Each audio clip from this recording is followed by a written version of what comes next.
Hey there! Today I wanted to do a quick video on how to prune your tomato plants. When they are several weeks old, they'll start to sprout what are called suckers.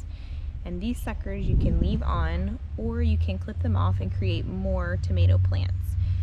That is how I have done my tomatoes over the past couple of years. I have pruned them, and it seems to grow the fruits more efficiently. And also it gives me extra plants that I can plant in the garden in other areas, or that I can sell to other people. And as you may have remembered from some of my previous videos, all of the tomatoes that we planted to sell got hit with the hard freeze several weeks ago. So we're going to clip these off and get them potted up. So let me show you. Alright, so this is a Cherokee tomato plant here. You can see when you look at your plant, you have your main stalk that comes from the ground and runs all the way up. Now it's very important not to ever cut this stalk, because once you do, it won't grow up any higher. Now if you're trying to keep your tomatoes at a certain height, that might be something that you want to do, but it's best to really just let this middle stalk grow as much as it can to give you more of a harvest. So you have your main stalk, and then if you look off of the main stalk, you'll see these branches that come off. So you have your thicker branches that come off, and then if you look in what I call their armpit here, there's another little piece that's growing in between. These are called suckers. So you have kind of like your 90-degree angle, and then if there's something growing in the middle, those are your suckers. And this is what we're going to cut off and replant. You can see this one here. You've got your main stalk, your branch, and then your sucker here. Down here, let's see, this one is actually quite big. I was leaving them on here so that I could give you guys a good video, so that one's almost a full plant on its own.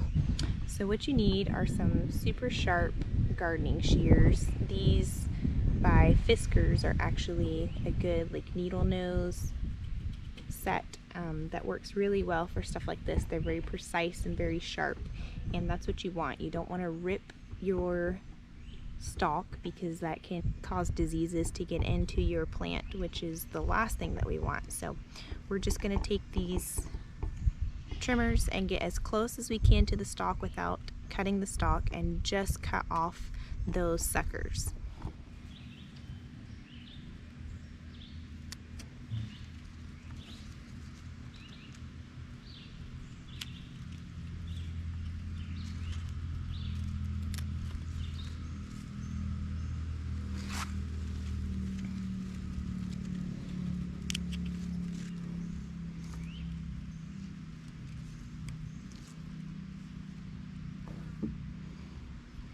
And then you might notice some smaller ones that have started to come in there. You can go ahead and just pinch those off and pull off, unless you want them to grow long enough to have another plant from. But it's really easiest when they're little tiny like that to just grab them and pinch them off.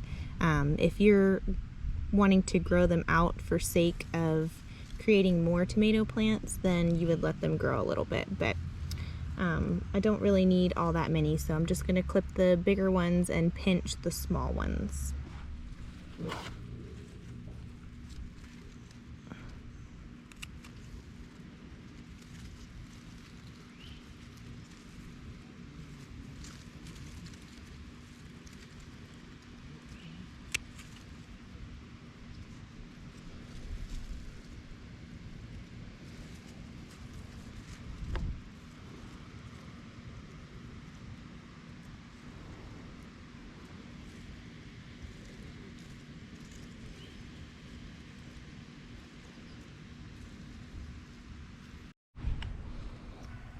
So I'm going to go ahead and stick these into this water tray while I'm sitting out here until I can get them in a pot, because it is already quite hot today and I want to keep them nice and crisp.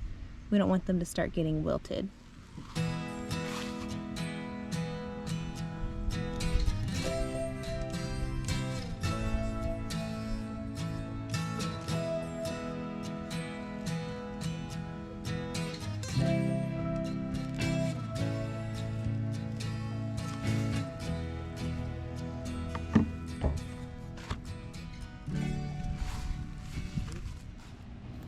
So another good practice with tomatoes is to make sure that none of its leaves are touching the ground. This is kind of true with most plants in your garden. Just anything that lays on the ground is more susceptible to damage from bugs or disease, molds, that sort of thing. So what I like to do is come at the bottom and just remove everything that's touching on the ground. So these little leaves that are down here, I'm going to remove this guy here that's touching. So really a tomato should grow more like a vine.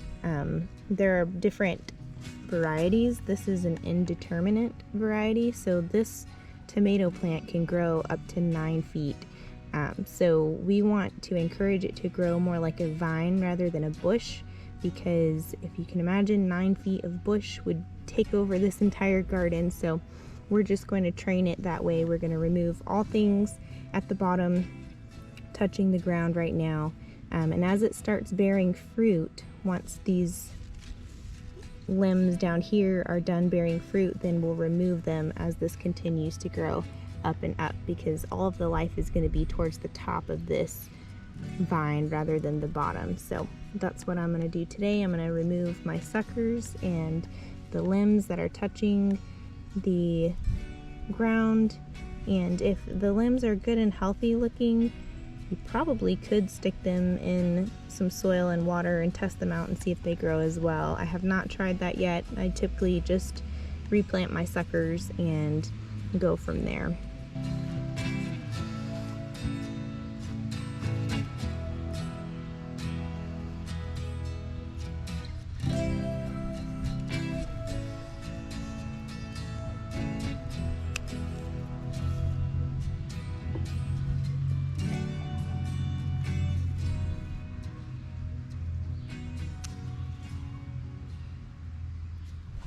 Okay, so there we have it.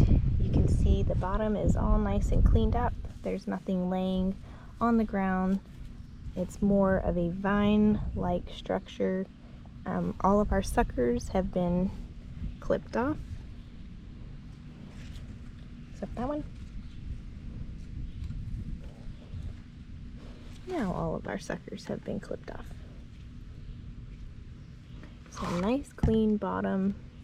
What you're looking for. This also helps to allow the wind to blow through, the oxygen to get around. I might need to clip that because that looks a little curled already. You can see you've got some weeds going here. But all of the Cherokee tomatoes are now pruned and ready for probably another week or so. You'll need to stay on top of this, especially when you have good rain and lots of good sunshine. You'll notice these little suckers popping up all over the place, and they get big very fast. And the worst part about it is if you don't catch them while they're small, sometimes it's hard to tell what is your main stalk and what are the suckers. So stay on top of it while they're small, and you'll be able to grow some more for either yourself or to sell to or give away to other friends and family. Alright, so we have our bouquet of Cherokee tomato suckers. Go on, buddy. I'll get out there and do the other varieties a little bit later because it is like almost 90 degrees now and it is hot. So, and also I need to label them, and I didn't have a marker on me, so I don't want to mix my varieties up and try to sell them to other people. So you can see they're starting to get wilted very quickly, so we need to get them into some good potting soil and get them some water as soon as possible. So the main goal is to get them really wet and keep them really wet, because if you look up close, I don't know how well you can see that, all of these little fuzzies that are on the side of this vine are actually potential roots. So once we have them submerged inside of our pot of potting soil and keep it really damp, and especially inside of a tray full of water where it can just draw the water, up as it needs it, these will sprout new roots. And then once the roots are good and stable, you'll have all of your extra tomato plants. So let's get these some soil and water pretty quick because they're looking a little sad already.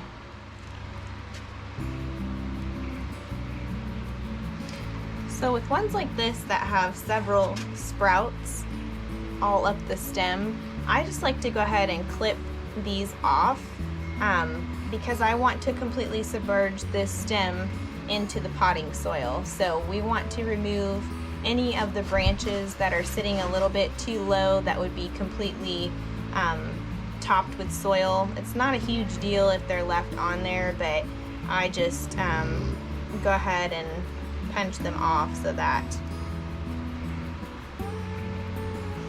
there's a good clean stem there. And I want to press the stem all the way down to the bottom. Oop, saw it come out in there. All the way down to the bottom of the pot so that it can reach that water whenever I get it sat into a dish.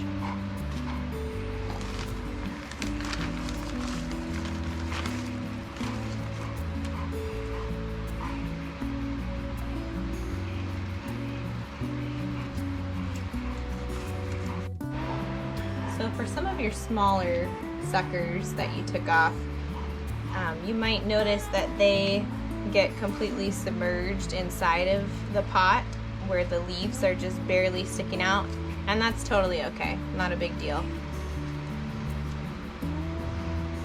Because the more that's covered, the better chances of roots to grow.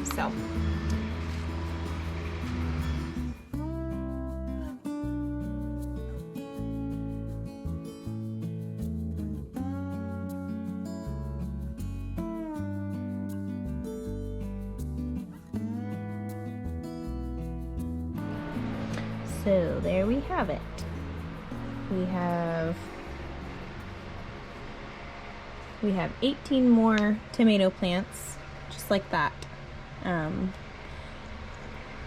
Obviously they are really sad and droopy, so we're gonna fill this tray all the way up with water so that they can get all that they need, and we're also gonna water from the top as well so those roots get nice and wet. They will continue to look a little sad over the next day or two until they really start to take root. So I would keep them in more of a shaded area until that time. The direct sun is going to be way too much for these right now. So I'm going to keep mine in the covered patio for the rest of the day because we're only in mid-morning and we still have about 5 or 6 degrees to go, and it's already like 90 degrees. So I'm going to keep these in the porch overnight, let them go ahead and get really good and watered. Tomorrow I might move them into the morning sun for an hour or two, then bring them back in here, let them rest for the rest of the day, and then by day 3 or 4 I'll start leaving them out for more time once I see that they're good and strong enough to handle it. Which most of our plants are not quite to the age where they're ready to handle this kind of heat just yet. So we definitely need a lot more rain. We've had somewhat of a drought here lately, so once we have a good rain cycle, I'll feel a little more comfortable about leaving my plants in the full sun. So I'm gonna go get some water for these and clean up before lunchtime. So I hope this was helpful to you guys. If you have any questions or concerns, leave them in the comments below and I will try to get back to you as soon as I can. I know that tomato season is kind of among most of us here in the United States, so it's time to start getting those summer gardens ready to go, and I hope this helps to produce better tomatoes for you and more tomato plants for your garden and for your friends' garden. So anyways, that's it for today, and we'll see you next time.